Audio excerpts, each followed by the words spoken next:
The following is a paid advertisement of St. Anthony Hospital Orthopedics. References to any specific product, services, or entity does not constitute an endorsement or recommendation by St. Anthony Hospital, Carroll Broadcasting, or its advertisers. The views expressed by the host or guests are their own, and their appearance on the program does not imply an endorsement of them or any entity they represent.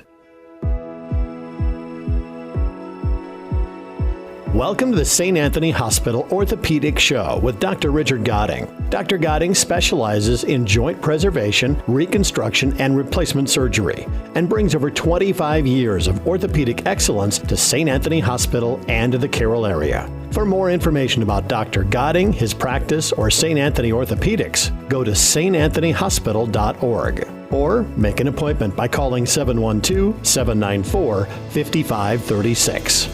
Good Sunday morning, Iowa. It's Dr. Rick Godding, and thank you for choosing to spend a little bit of time with me here today. And yes, carnivore diet still works. It's the first time the scale has been below 250 in months, and I started over full steam. So what I did, though, is I'm adding in fermented foods. So fermented pickles. Now, these are not the Vlasic pickles you get at the store. Those just have vinegar. That's a salted pickle. And sauerkraut, the sauerkraut you get at the store typically is not fermented. So I went and got some fermented pickles, some fermented sauerkraut, and I'm adding in a little kefir, which is, it's kind of like a liquid yogurt that you can drink. And I'm sorry if that just made you sick and you don't like yogurt. But I put a tiny little bit of honey in it. And so that's all those are my only cheats.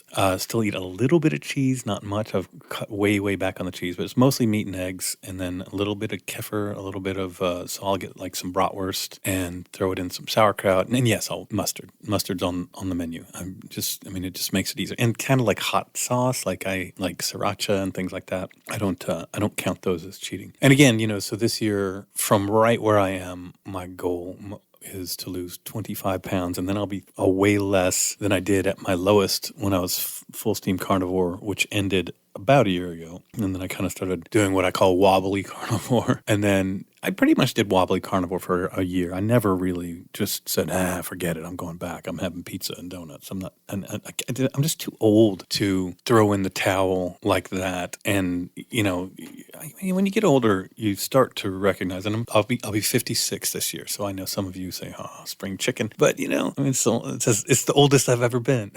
So I see patients in my office. Saw a guy this morning, 70 years old, booked him for scheduled a knee replacement for him. I mean, he's vibrant, and he's hunting, and he's, still working and doing this stuff. And I'm like, that's where I want to be at 70. I don't want to be like some of my other patients at 70 that are, 60 pounds overweight and have a hard time moving around, and they're, diabetes and all this stuff. So, you have control over that now, and you have control over where you will be over the next however many years. And again, I don't say I'm an advocate of the carnivore diet. I guess I used to be, since I had a YouTube channel. It's still up, but about my carnivore experience, and it just dramatically transformed my health. And I lost 50 pounds, again gained 25 back, lost the 5 now, so I've only gained 20 of that back. So I'm still down 30 from where I started. I haven't done my beginning of the year checkup, but last year, after having done carnivore a year, my triglycerides went down. So triglycerides are a huge marker of metabolic health. And when you mean by metabolic health, it's like, there's psychological health, there's cardiac health, and then there's GI health. So you're kind of like breaking it down to your metabolic health. Well, that's basically how you process the food. That's your metabolism, right? So your metabolic health, so a dysfunction in your metabolic health would include diabetes, right? And it would include other problems like that. And if you have a high triglycerides, you have a much greater chance of having problems with diabetes and problems with the heart and things like that. So my triglycerides went way down. My LDL to HDL ratio improved dramatically. My overall cholesterol went down. My resting blood sugar went down. It really improved my health. And it's, again, I don't at all, never did advocate that, this is the only way, you must do it carnivore way. No, not at all. But it worked for me, because one of the issues that I have is if you're adding carbs into the mix in any significant way, some people can maybe eat a handful of chips, but a handful of chips is a warm-up for another handful of chips for me. They say it right on the chip container, no one can eat just one. well, I can't even eat just one handful because they're just so salty and crunchy and tasty. So I just have to avoid them altogether. And if this is the way I live the rest of my life, where I do carnivore for 6, 8, 10 months a year, and I get myself there, and then I do sort of a mixed bag of carnivore and keto and low carb for the next year, and maybe I gain a little weight back. I mean, maybe that's how I do it. There's never been a point in my life when I could ever forget about my weight. I'm just not built that way. My metabolism is naturally not in a state that is going to allow me to ever just turn my back on it and say, hey, that worked. I've not been interested in the Ozempic and the tirzepatide. That's just my own personal choice. I have some people, both in my professional and my family life, who have had tremendous life-altering transformations using those. And so I think that if you are going to use those, what seems to jump out is that you got to get enough protein so that a lot of the weight that you're losing is not muscle. And they have people I've seen these doctors talk about, doctors who are in kind of the weight management game, talk about patients who will maybe lose 50 pounds, but they'll lose 10 pounds of muscle, and then their muscle to fat ratio actually worsened. So you got to be careful with that. If you're going to be on those, I would highly recommend exercising and making sure you get enough protein. What they call the GLP-1 inhibitors, the tirzepatide and the Ozempic and Wegovy. Can't remember the tirzepatide. I think tirzepatide. Anyway, you know the names. But again, we're still in that early. It's only been. I'm recording this on the 12th. It's only New Year's Day. It was only 11 days ago. It's still time. If you didn't start, there's still time to start a project for the year. It's still super early in the year. It's going to be off and on for the next week or so. You can get outside and walk if that's what you do, but figure out a place to get some exercise in the winter and work on your diet. And if you're not ready to make a big, huge thing, I have had patients who said, all I did, they'll come in and they'll tell me that they need a knee replacement. And I'll say, well, if you look at the statistics, the level of obesity that you're at can tend towards having worse outcomes. So I don't really want to start at that type of a disadvantage. And so I give them, the talk and, here's, you can talk to your doctor. You can go on the GLP-1s. You could try the carnivore diet, the Atkins diet. You could try the Mediterranean diet. Could try Jenny Craig or one of these other things. And I have had several patients come back to me over the years and they say, the only thing I did was I gave up hardcore sugar, gave up my sodas, and I gave up, candy. And I lost 40, 50 pounds. I mean, you just don't realize how bad that stuff is for you. I mean, it's so bad.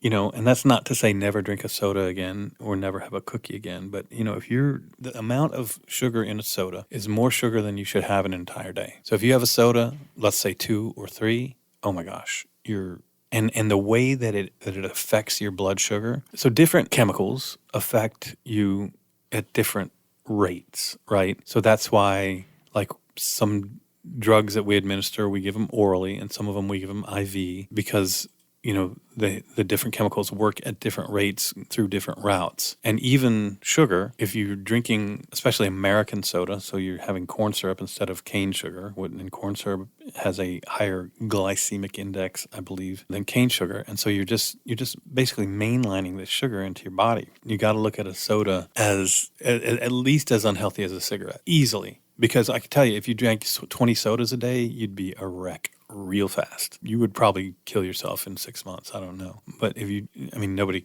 I don't know if you can even do that. That's a lot. But the point is, if you just took, I think there's 60 grams in a soda. If you did that 20 times, so that's 1,200 grams of sugar a day. Yeah, you would probably die pretty quick in a matter of months. Certainly, I don't know how you would live a year. So sodas are as bad for you as cigarettes, But, I think if you smoked one cigarette a day, it might not kill you. It's like that. It's it's a bad analogy because cigarettes, we know there's nothing good about them. They're totally bad. But, you could say the same thing about sodas. And again, it's all a scale of, and I don't think anybody smokes one cigarette a day. I don't think that's not how smoking seems to work. I'm just making the analogy of, when you look at a soda, you got to think that's as bad for me as a cigarette. Okay, well, maybe I'll have one today and it's not going to kill me. But if you're going to have 3 or 4 a day, you got to start thinking, wow, this is really, really tough. I don't know. I think just in the beginning of the year, I really get excited about using this year to improve myself and improve the years following. I have good energy. I feel good. I want that to happen I want that to last as long as it possibly can. And you should want that too. when I see patients come in and, maybe they have an arthritic knee, but the rest of their body is just in terrible, terrible shape. I mean, they're way overweight and then maybe they're smoking, this kind of stuff. I'm like, I can help them with the knee, but unless you fix all that other stuff, it's really not even going to be worthwhile to do the knee. Plus, those other things make doing a knee replacement riskier. The big risks we have with knee replacement are smoking, of course, diabetes, obesity. Those are the three big ones that make joint replacements more dangerous and more risky. And so diabetes, if you're going to have a joint replacement and you have diabetes, you're going to want to have your hemoglobin A1C below 7. So that's the marker of sort of long-term view. If you stick your finger and you get that blood sugar and it's, maybe it's 110 or 140 or whatever. Hopefully it's not too much higher than that, or you should probably go see your doctor. But that's just a snapshot of how much sugar is flowing through your blood at that point. The hemoglobin A1C kind of looks at the average of the last 3 months.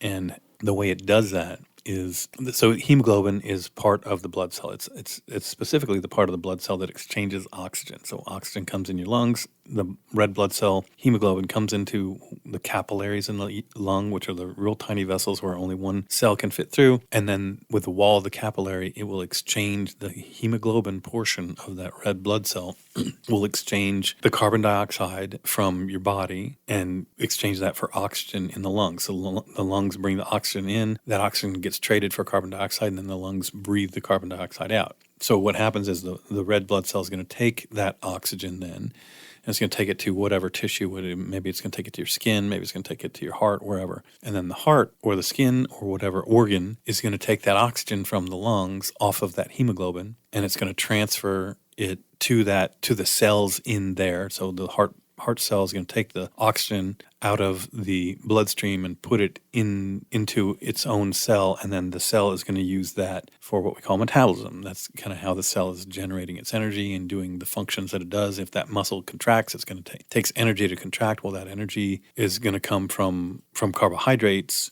and then the carbohydrates are going to use that oxygen to break that carbohydrate down into more energy, and then as a byproduct, it's going to have carbon dioxide, and that's going to go back out. So that got a little deeper into the physiology than I thought it was going to there. But so the hemoglobin is the portion of the red blood cell that exchanges oxygen for carbon dioxide in the lungs and carbon dioxide for oxygen in the tissue. As you're drinking these sodas or eating sugar, or even if you're eating protein and it gets broken down into carbohydrates, because that does happen, protein does get broken down into carbohydrates. So if you're on an all-protein diet, it's not that you're not getting carbohydrates. So those proteins are going to get broken down into carbohydrates, and they have just your body will metabolize that food into the different functions that it wants to use it. So as the sugar is in the bloodstream, it's going to attach to the red blood cell, and some of it's going to attach to the hemoglobin. So we've found, doctors that study these things found that you can measure the percentage of the hemoglobin that is covered with sugar, and that will give you an average of how the sugar has been over the last 3 months. And so you need to get that below 7 if you're going to have a knee replacement. The body mass index, you need to get that below 40, and that's basically height divided by weight. But I mean, there's a formula there, but that's more or less what it is. And the other is, quitting smoking. So those are the big three things that if we can control those, we can just reduce the risks overall of having a knee replacement. So, so not that everybody's going to be getting healthier so that they can have a knee replacement, but I guess my point of what I was saying is, hey, listen, there's a lot of good reasons to get healthier. And one of the things that I found is if you lose a lot of weight, your knees might just feel better. I've had patients over the years come in and I said, well, look, I mean, I'm looking at the chart and you got to lose 100 pounds before we can do your knee replacements. They come back in a year later, man, doc, I lost 100 pounds, but my knees don't hurt anymore. Because, the knees are just carrying that weight. So try to take this opportunity in the beginning of the year to get yourself healthier. Maybe what you could do is if you have pain in your body, try losing weight as a I mean, when I say pain in your body, I don't mean in your gut or anything. I mean, like if you have pain in your foot, pain in your knee, pain in your hip, in your weight-bearing portions especially, but even in your shoulder, if you have pain there, maybe take this opportunity to lose some weight so that you will carry less weight. And then there's also the fact that fat cells in your body produce inflammatory mediators, things that cause inflammation in the body. So the fewer fat cells you have and the less fat that there is in them, the less overall inflammation you have, and so therefore the less pain and damage on your joints. Because one of the things that we use to treat joint pain is an anti-inflammatory, right? I mean, it's just one of those things. It all works together. The healthier you are, the healthier every part of your body can be, and that includes your knees, shoulders, hips, ankles, feet, and all that. And they're all very closely related to your overall health. So take this early time here in January and, maybe go talk to your doctor and say, this year I'm going to turn my health in a better direction. Even if you've been doing it, double down, work harder on it. Because one thing that as I do get older, like I said, I'm 4 months away from being 56. Nothing else matters. If you have your health, you have everything. If you don't have your health, everything else matters less. I won't say you have nothing because, you can have a wonderful family and all these other things and still have bad health. And sometimes your bad health is nothing you can even, just bad luck. But control what you can control. Make your body the healthiest that it can be. And even if you have some sort of a chronic disease, especially if it's diabetes or something, working on these things is going to make your life overall better. So kind of a health pep talk with a little bit of review of physiology and the risk factors for joint replacement and how to mediate them was today's show. So thank you again for coming along with me, and I will certainly return, and you have a blessed week, Iowa.